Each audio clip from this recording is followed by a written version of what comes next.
नमस्कार। आज बात करेंगे चक्रवात दितवाह की, एक ऐसे तूफान की पूरी कहानी जिसने सब कुछ बदल कर रख दिया। आखिर कैसे मौसम का एक छोटा सा बदलाव इतनी बड़ी, इतनी विनाशकारी तबाही बन गया। चलिए समझते हैं, इसकी शुरुआत से लेकर इसके असर तक सब कुछ। तो शुरुआत करते हैं एक सीधे सवाल से। 26 नवंबर 2025 इस तारीख को आखिर हुआ क्या था? ऐसा क्या शुरू हुआ जिसने दक्षिण एशिया के एक बहुत बड़े हिस्से की तस्वीर ही बदल दी?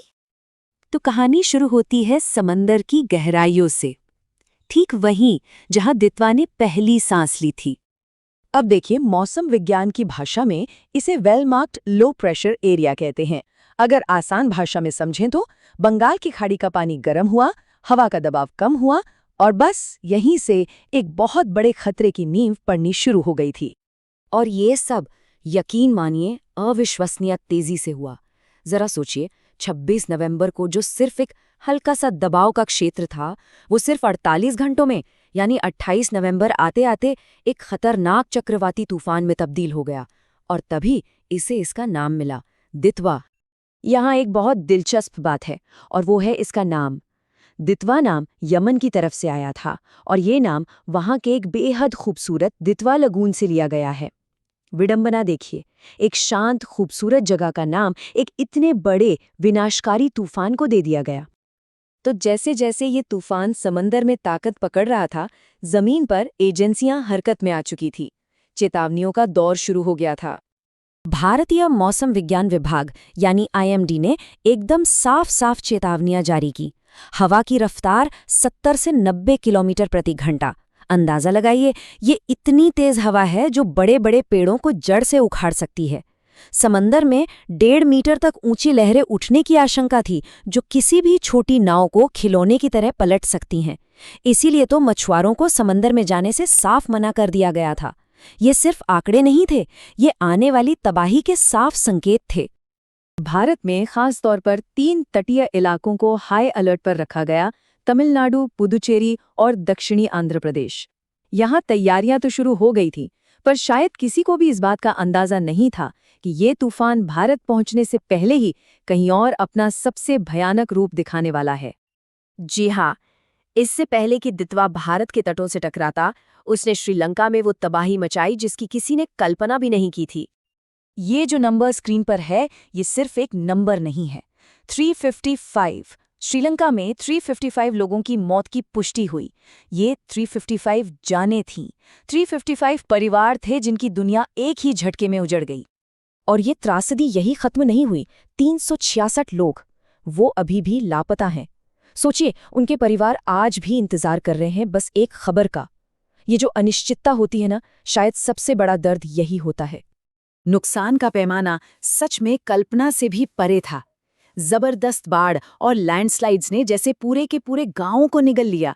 घर, स्कूल, सड़कें, बाजार, जो कुछ भी तूफान के रास्ते में आया वो तबाह हो गया। हालात इतने बिगड़ गए कि सरकार को इमरजेंसी लगानी पड़ी और फौरन बचाव अभियान शुरू करने पड़े। ये शब्द एक ऐसे ही इंसान के हैं जिसने इस तबाही को झेला है, और ये शब्द पूरी स्थिति को बयां कर देते हैं। हमें सब कुछ शून्य से फिर से बनाना होगा। जब किसी का सब कुछ छिन जाता है तो शायद बस यही एक एहसास पीछे रह जाता है। श्रीलंका में इतनी भारी तबाही मचाने के बाद अब चक्रवात दितवा का रुख भारत के दक्षिणी तटों की तरफ था। लेकिन यहाँ ये समझना बहुत जरूरी है कि दोनों देशों पर इसका असर बहुत अलग अलग था। जहाँ एक तरफ श्रीलंका एक भयानक मानवीय संकट से जूझ रहा था, वहीं भारत में इसका असर मुख्य रूप से भारी बारिश और रोजमर्रा की जिंदगी में बड़ी रुकावटों के तौर पर देखा गया। तो दक्षिण भारत में क्या हुआ? तटीय जिलों में मूसलाधार बारिश हुई, कई फ्लाइट्स कैंसिल हो गईं, यातायात ठप पड़ गया। एहतियात के तौर पर स्कूल और कॉलेज बंद करने पड़े। खेती बाड़ी को भी बहुत नुकसान पहुंचा, खासकर केले की खेती को। और हाँ, बारिश से जुड़ी कुछ दुखद घटनाएं यहाँ भी हुईं, लेकिन शुक्र है कि तबाही का वो मंजर नहीं दिखा जो श्रीलंका में था। तूफान तो अब गुजर रहा है, लेकिन कहानी यहाँ खत्म नहीं होती। असली सवाल तो अब है कि अब आगे क्या। अच्छी खबर यह है कि दितवा अब कमजोर पड़ रहा है। मतलब जिस लो प्रेशर एरिया से ये पैदा हुआ था, ये धीरे धीरे वापस उसी में बदल रहा है। कह सकते हैं कि सबसे खतरनाक दौर अब गुजर चुका है। तो अब आगे का रास्ता क्या है? इसे 3 हिस्सों में देख सकते हैं। पहला, तूफान का कमजोर पड़ना जो हो रहा है। दूसरा, कुछ बचे हुए खतरे जैसे समंदर में ऊंची लहरें और बारिश। और तीसरा, जो सबसे बड़ी और लंबी चुनौती है, वो है श्रीलंका का ग्रेट रीबिल्ड यानी पुनर्निर्माण। तो अब सारा फोकस तूफान से हटकर राहत और पुनर्निर्माण के काम पर आ गया है। श्रीलंका में इस वक्त लोगों को सबसे ज्यादा जरूरत है छत की, बिजली की और ट्रांसपोर्ट की, यानी बुनियादी सुविधाओं की। और ये रास्ता बहुत लंबा और मुश्किल होने वाला है। और आखिर में ये पूरी कहानी हमें एक बहुत बड़े सवाल के साथ छोड़ जाती है। जब कोई आपदा आती है और सब कुछ बिखेर कर चली जाती है, तो एक समाज, एक देश खुद को फिर से कैसे खड़ा करता है? ये सवाल सिर्फ दितवा का नहीं है, ये सवाल इंसान के जज्बे, उसकी हिम्मत और उसके फिर से उठ खड़े होने की ताकत का है।